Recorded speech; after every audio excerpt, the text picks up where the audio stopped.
I don't even know what to say. Okay, God is faithful. I'm more than sorry. Sometimes that words are not enough to express how you feel, but I remain joyful for you people. I think I'm not going to be distorted or distracted. So I was painting scenarios of possible, happenings, and I told us that one thing I can tell you for sure: every post-wedding visionary deliberation comes with little biases. You will not be able to make an outright, complete and perfect decision. Complete, outright and perfect decision that gives, puts your interest at the forefront, because you have an interest to protect. You have something to project. You just want to be that good girl, that good guy, that just exchanged vow, that made a promise, come rain, come sunshine, come everything. But it's not supposed to be like that, because you can't suppress for too long. Your desires will come knocking, your ambition will ask questions, your feelings will not be able to, will not be able to be suppressed any longer. So these are discussions that should be made before the marriage. And peradventure, you happen to listen to this and you're already married and you're not able to walk through this path before marriage. It's not too late. It's just that you have to be very realistic and intentional as couples when you need to sit down to talk about this. Because, at that point when you are married already and you're already, in that marriage, you have a lot of things to now put into consideration. Procreation, families, location, extended family. Before wedding, those things, the variables to consider, they are not as much and as weighty like it would be post-wedding. That time, commitment, responsibility, dedication, loyalty, they are already parameters to judge your decision. Every of your decision will be weighed on the scale. It will be weighed on the scale of responsibility. It will be weighed on the scale of intentionality. But at that, before wedding, you have that chance to say, you see, this is where I see myself. And this is how agreeable. I want to tell you something. Like I said, tonight is a gist. If you know the power of agreement in every union, you will not joke with some things before proceeding.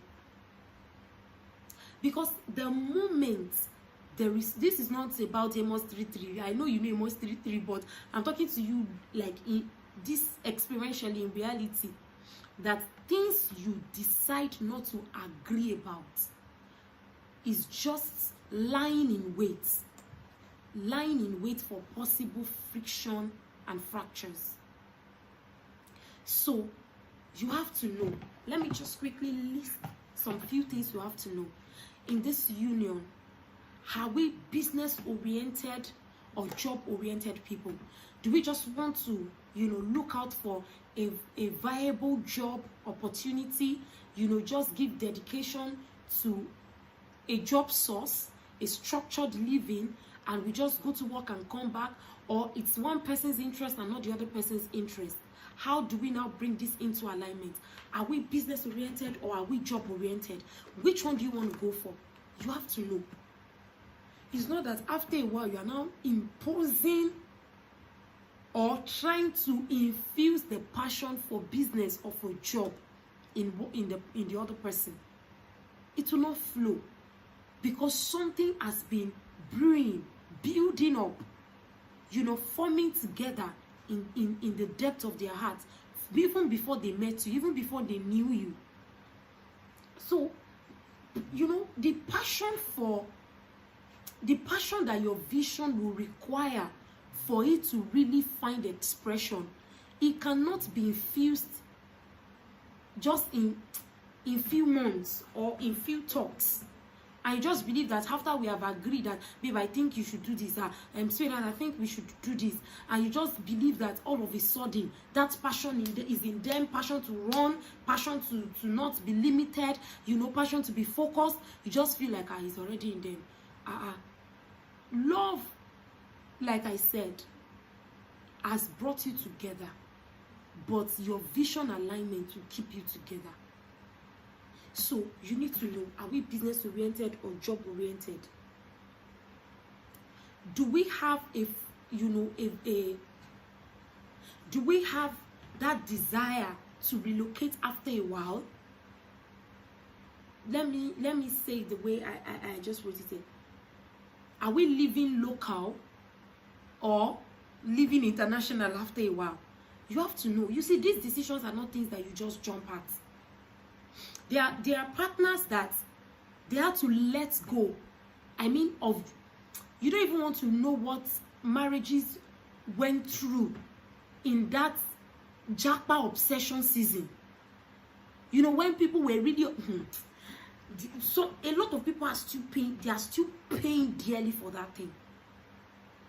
When to sell assets, when to withdraw. You know, people that have been 20-something years in service literally walked away from this job, all in the name of relocating abroad. And by the time they got there, they now looked themselves high to high. What then is left after all is said and done? Some people left children, all in the name of we want to relocate. And they are doing parenting in diaspora. You see, vision alignment is something you cannot joke about. And I'm telling you this.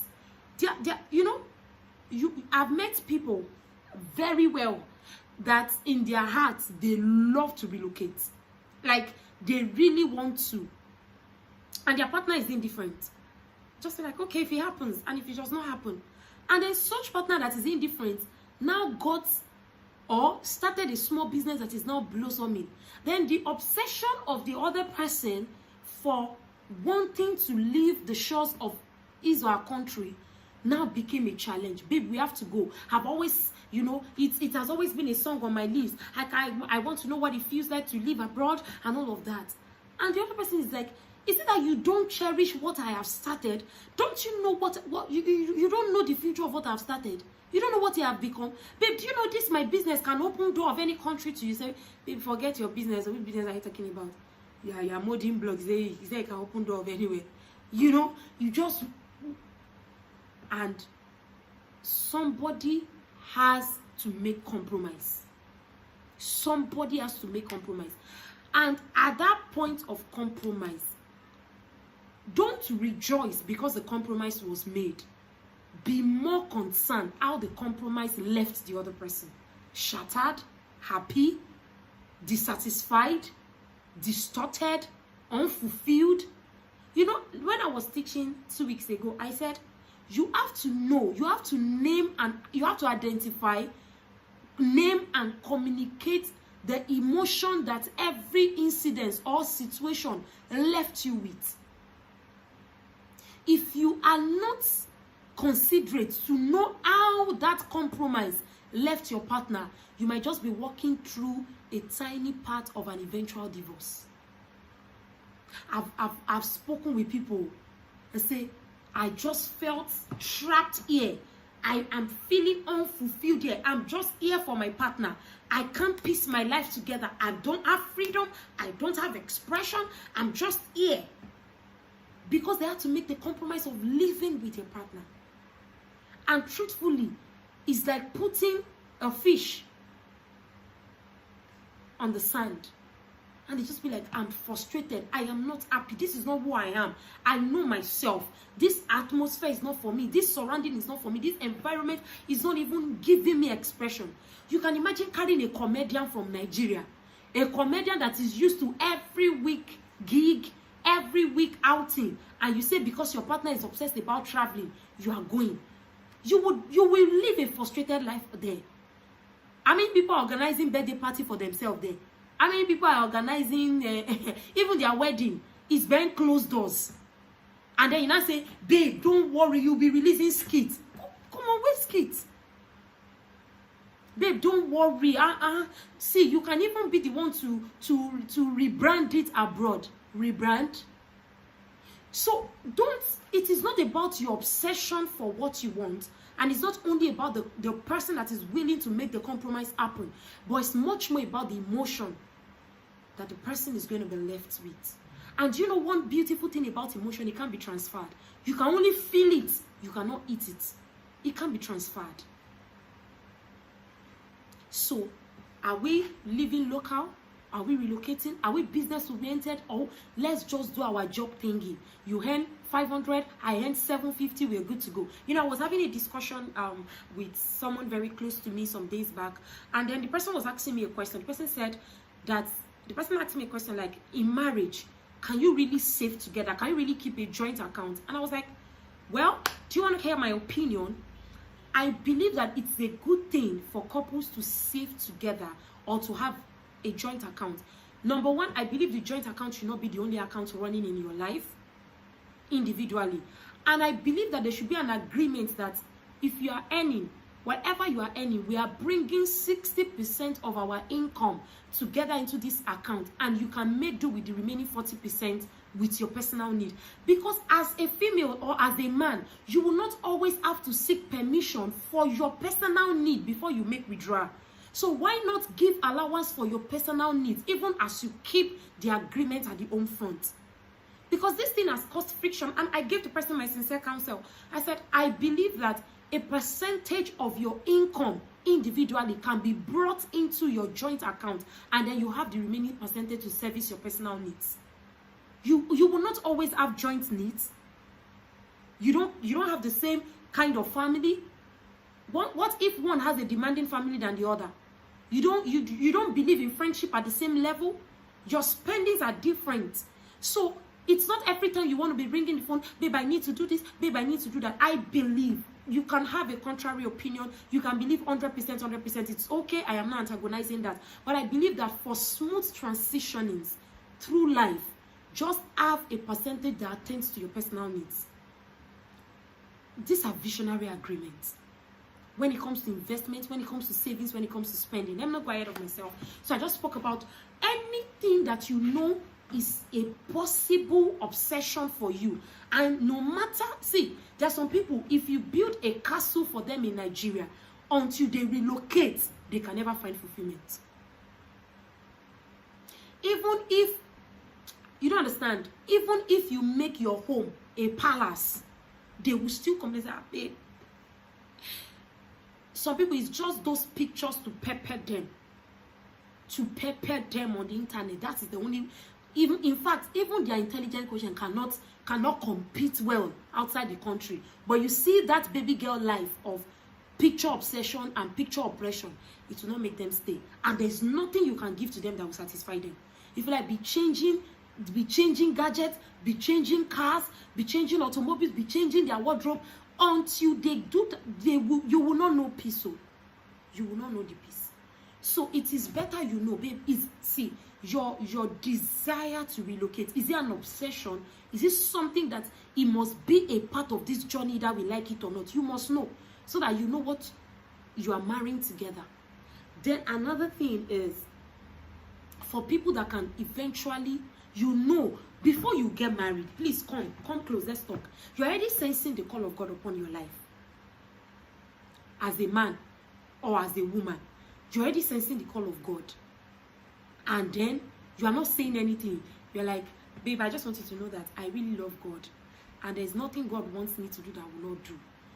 You know, when I was talking to weeks ago, I said, don't give vague statements. Don't give statements that will not give an image, will not give image of an expectation. Don't do that. So, truthfully, you have been sensing God's call, even though you don't know the scope of the call. You don't know the scope. But you must be able to communicate it and agree it in vision. Don't think that ministry is You know, people picture ministry like it's a privilege.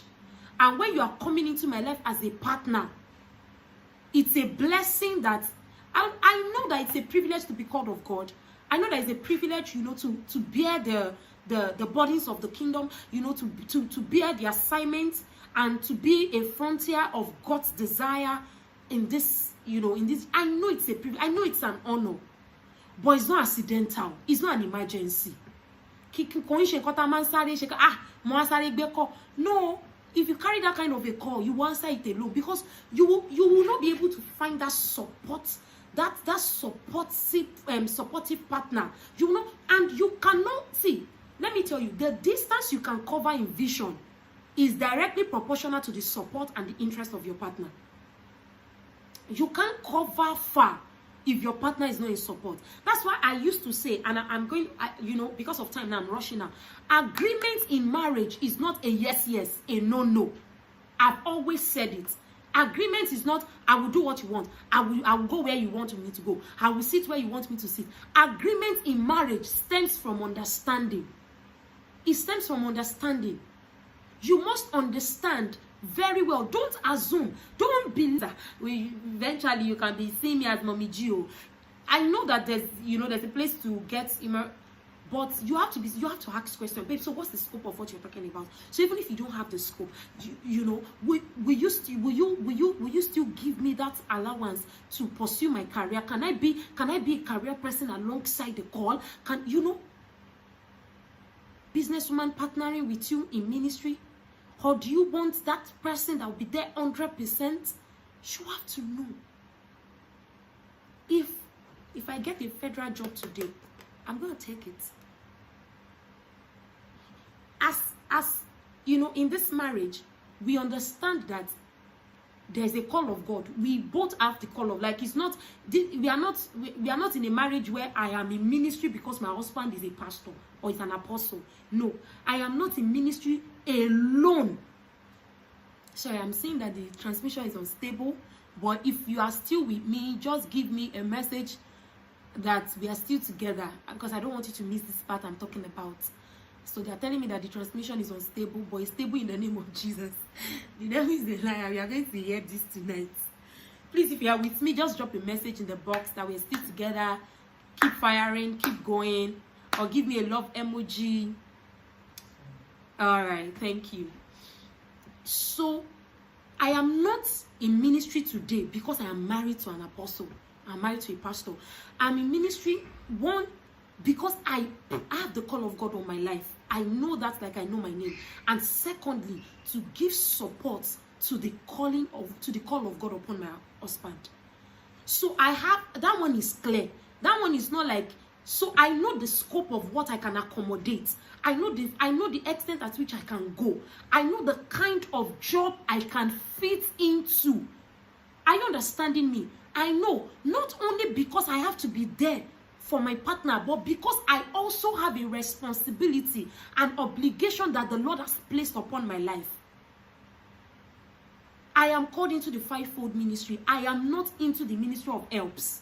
You know, if you are a pastor's wife, you are called into a ministry of help. Like Kenneth Hagin's wife will always say that she is called into the ministry of helps because she's called to support her husband. That is entirely different. Like Mommy Becky Eneche, she's not called into the ministry of help. She's called into the fivefold ministry. She has the call of God upon her life. So these two are not the same. If you are called into the ministry of help, you can run your business in agreement and in understanding. First, in understanding. There's no how you establish agreements that you'll not be able to establish understanding. I'm sorry, there's no way you establish understanding that you'll not eventually establish agreements. So I streamlined it to the fact that if I get a federal government job, I am going to take it. But if I get a private job, that the demand of that private job is going to, without reservation, divide my attention, divide my pursuit, divide my focus, I am going to need to give it a rethink before I go after it. There was a time I was on a job. It was a remote job. And I remember even that day we were having a retreat in church, and I was at the technical stand, and I was working, and then my boss just called me from UK, and he was like, I'm processing that. I want to ask if you're interested. I want to process your coming down. I was like, coming down to where? I was like, I love the way you work, you know, your energy, your intelligence, when we are talking, the ideas you bring on the table, I love it. And there are 2 of the other staffs too that are coming over soon, so I just want to start processing, although you will come in through this, that, you know. And I was like, sir,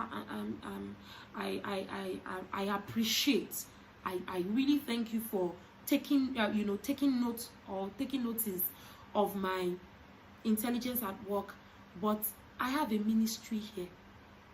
I am unapologetic about it. And I was like, well, first I will need to talk to my husband about this, but I have a ministry. Like, I have a ministry. I have a call. Have people that I'm sent to. And the location of my call as at now is not outside Nigeria. I know it like I know my name. And he felt angry at first. And for every time that we have program in church that is going to affect my availability at work, I remember then we're going to hold Lyra conference. I sent the flyer to him. I said, sir, I will need to seek permission for these 3 days because I'm holding a conference. That Lyra conference is a part of my call. Me and Daddy, we don't do things differently. I know it's a part of our call, but I am the frontier of that assignment. So I know. So at that point where you can't entice me with things that will make me think lower or think lesser of my assignment. So you have to know career versus ministry, ministry versus career. Am I called into the ministry of helps? Am I going to be marrying somebody called into the ministry of helps, and I don't have any issue servicing your business, supporting your career, supporting your pursuit? You have to travel, you have to go on business trips. I am good to go. We are fine. It is not when you then say, baby, we need to talk. The way ministry is going for us, I see us spreading very fast too. In fact, what the Lord has been showing me, in fact, it's not even your head. We can't capture. It's bigger than us. It is. See, anything that is visionary is always bigger than you. But if it is accidental to you, then you're a poor planner. So baby, I think we might need to start adjusting the scope of this thing you are doing. It can come up at that time. Very true. I'm not disputing that, but not without a prior discussion that this is. You see, when God altered the plan, and at the end of the day, you need to come in fully to give that support, maybe because of the scope of the ministry or the spread of the ministry. I am telling you, you will do it with all confidence, with all joy, and with all dedication to that responsibility. You will not grumble doing it. You will not feel dissatisfied doing it. You will not feel cut off. You will do it with understanding. Are you understanding what I'm saying, guys? So, don't... You sense the call of God when coming. I remember a lot of things. Maybe it's not yet ripe to be shared.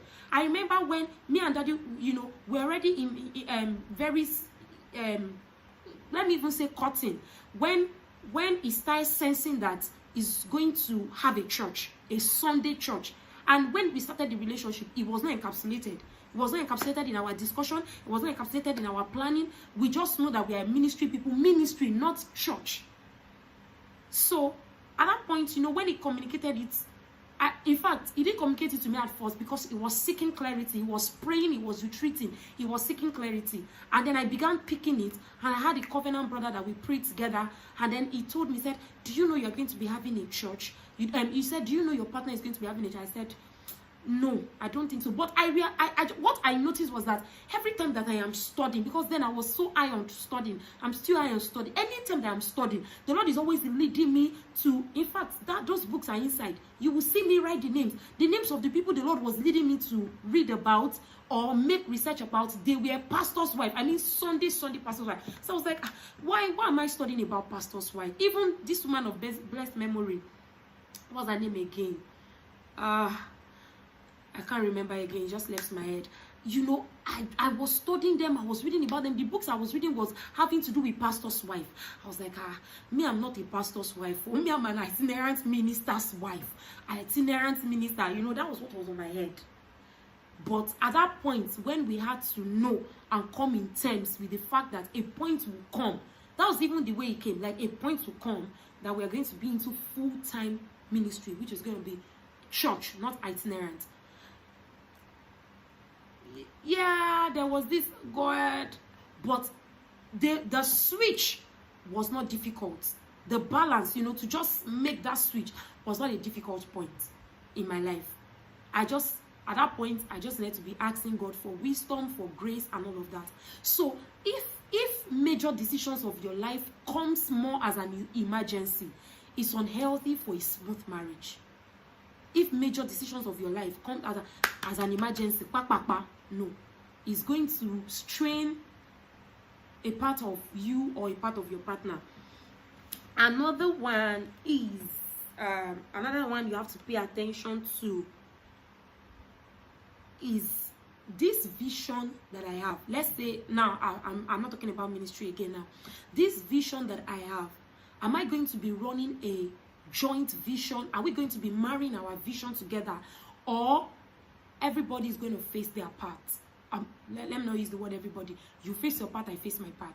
You know, you always know me talk about Mommy IBK, Mommy Ibukwa Woshika, and at that point when I listened to her, and then she made mention that 2 to 3 of our most vibrant businesses had been held down by her husband while she was still First Bank, you know. What's her position then in First Bank? I can't remember now. But you know, a frontliner. Why she was still First Bank CEO. The husband was holding down those 3 businesses. I can imagine somebody sitting there and say, brother, share, well, okay.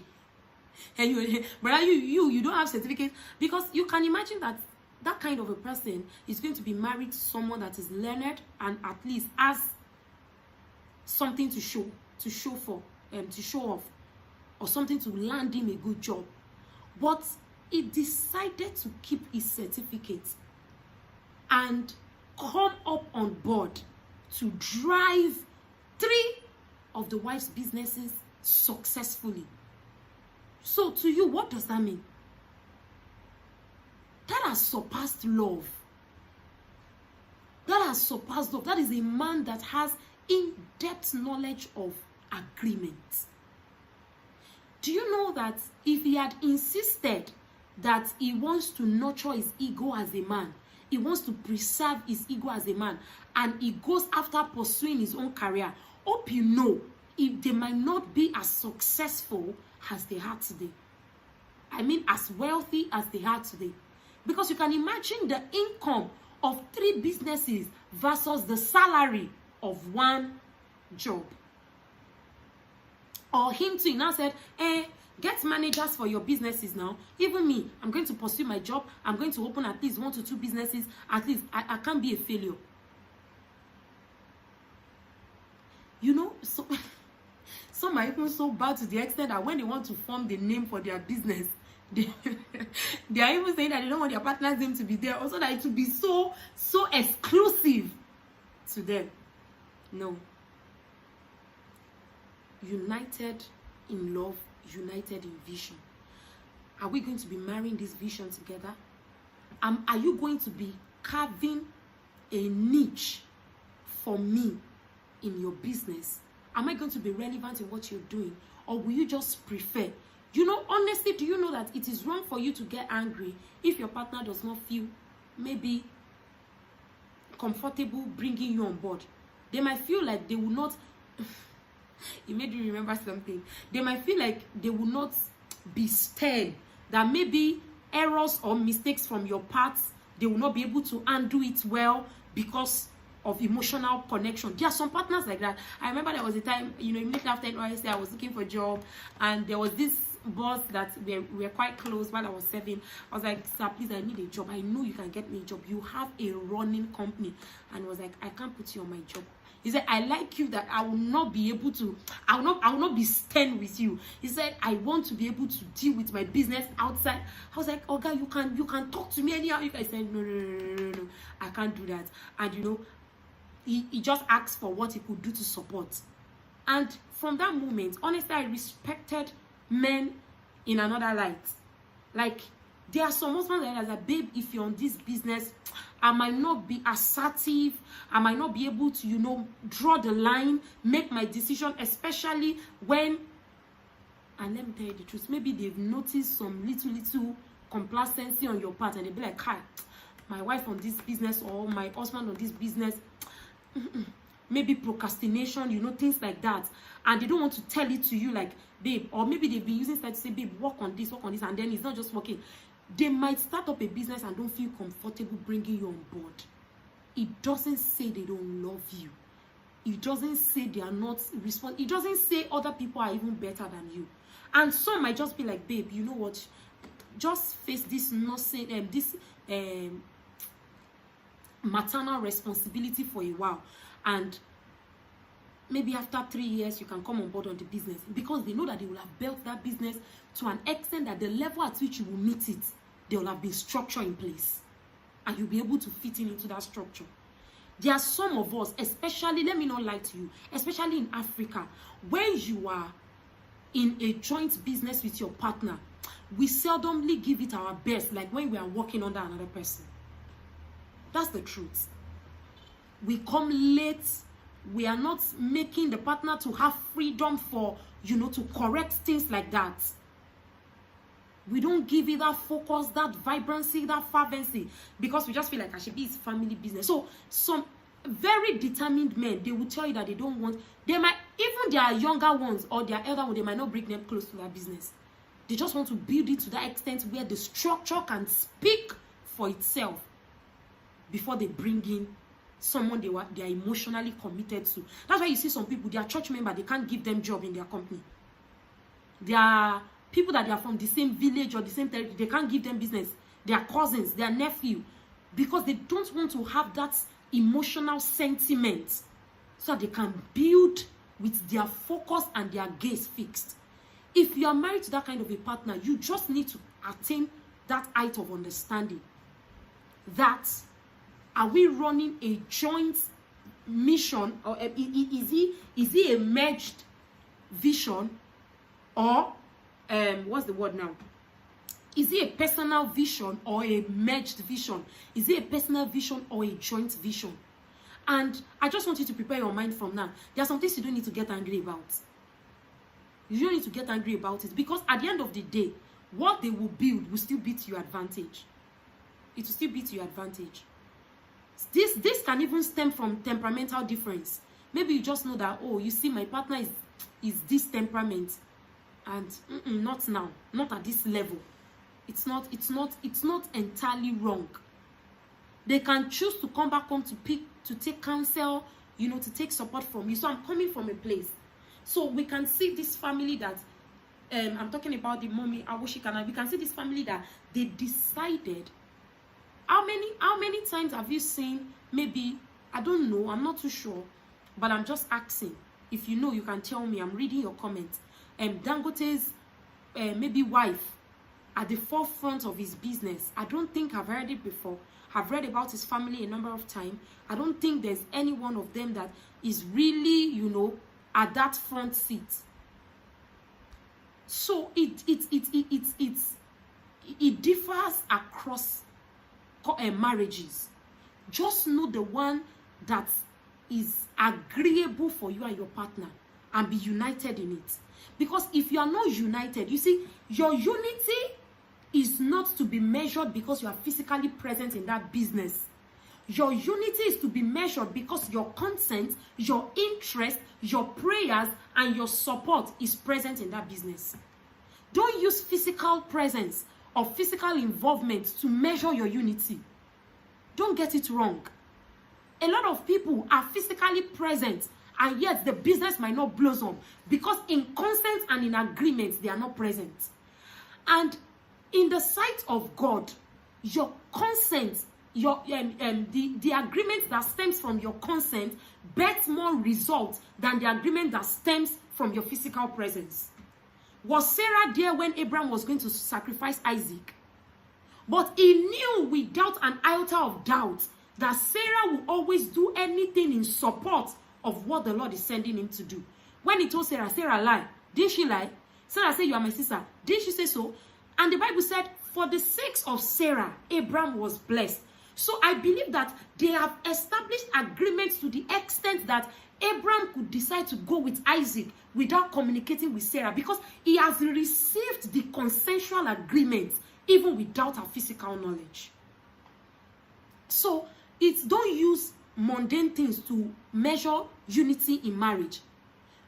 Your husband might be somewhere needing to make a signature, and he doesn't have that time to put a call through to you. But you have established agreements in the place of concert, prayers, support, so much that he can go ahead with that thing, even though you are not physically present. He can go ahead.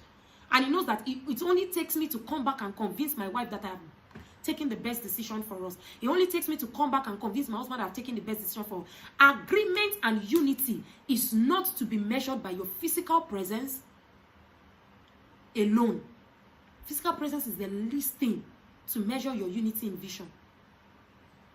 Your consent has to be measured, or your agreement has to be measured with consent. Like, there's understanding in this place. So you might not be physically present in that vision, but I tell you, you are present in agreement.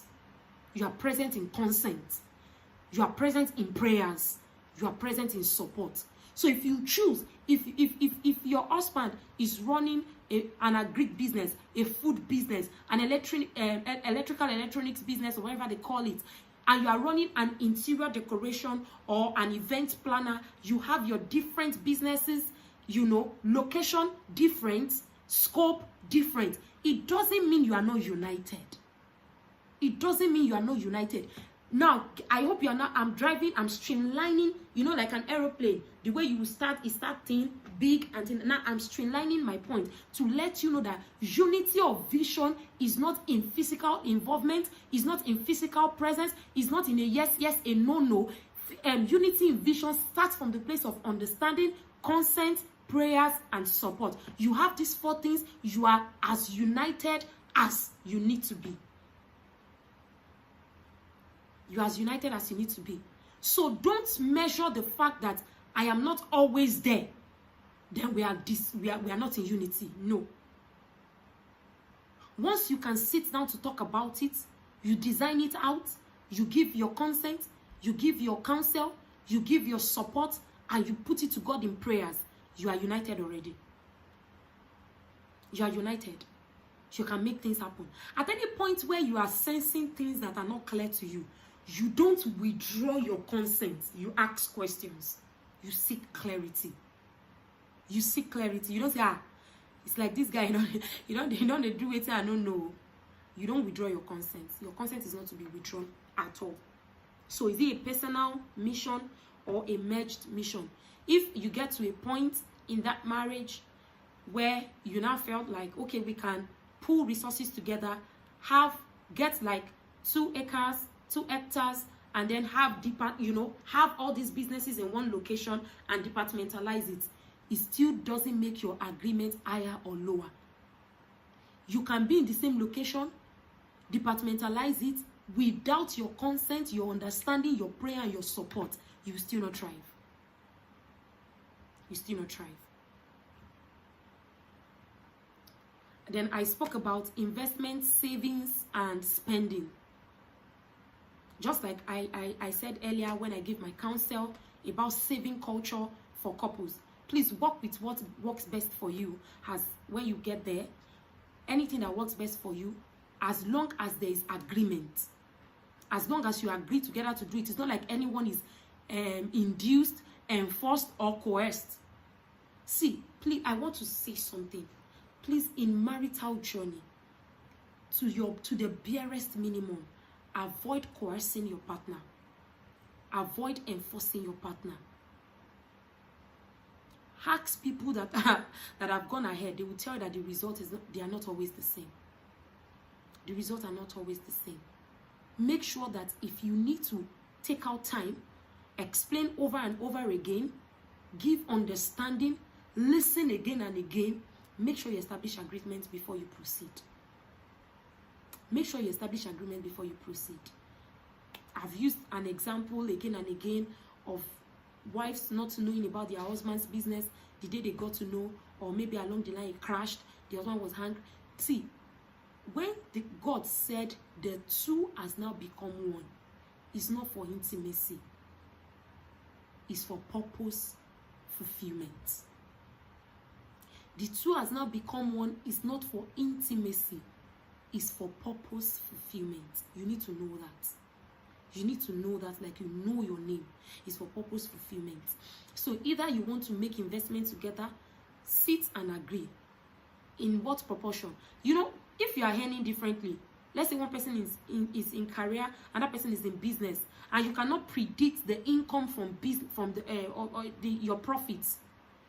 These things has to stem from agreement. Whatever it is you bring in as profits, this percentage comes in. And me that I have a fixed salary, I will not feel angry. I will not feel, cheated that maybe what you are bringing in is lesser or is bigger. No. Agreement is agreement. Agreement is agreement. When it comes to union, agreement is agreement.